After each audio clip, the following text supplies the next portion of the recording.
بسم الله الرحمن الرحيم. طيب بسم الله. Assalamualaikum warahmatullahi wabarakatuh.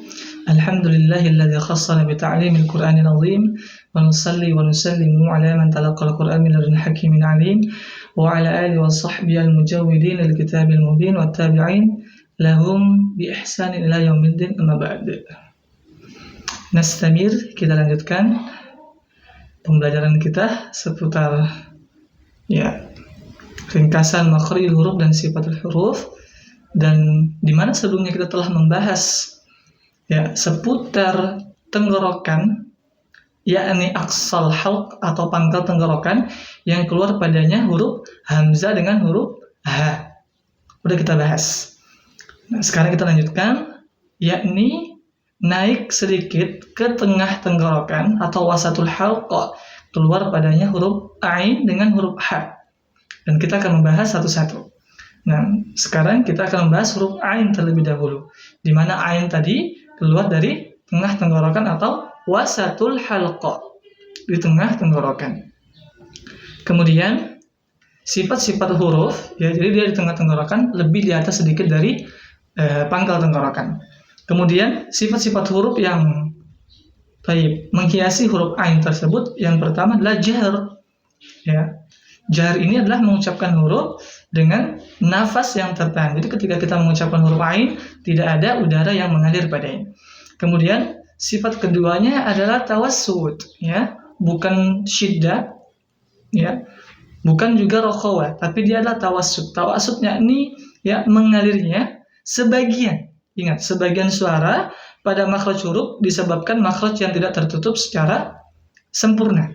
Jadi perlu diketahui dia bukan sifat syiddah. Jadi ketika kita mengucapkan huruf ain, suara tidak boleh seketika berhenti. A tidak boleh, dan tidak pula mengalir sekali.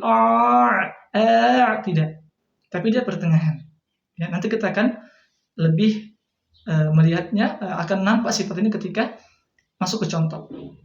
Kemudian sifatnya istifal, yakni mengucapkan huruf dengan tidak menaikkan pangkal lidah. Kemudian sifatnya infitah, mengucapkan huruf dengan menjauhkan lisan dari langit-langit. Kemudian sifatnya ismat, lisan yang sulit dan tertahan.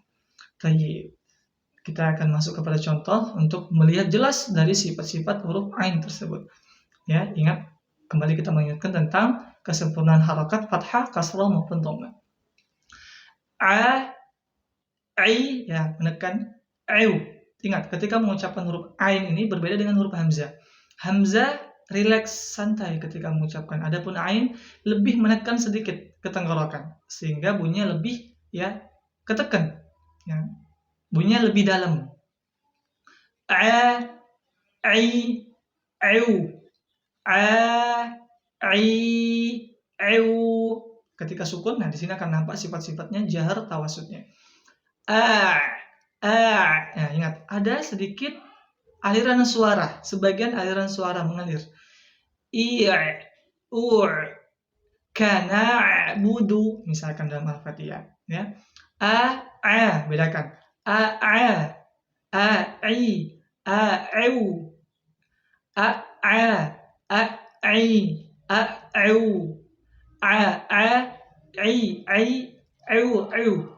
Bisa dibedakan di sini. Kemudian bisa diulang-ulang contohnya. Kita masuk kepada kesalahan yang terjadi saat mengucapkan huruf ain.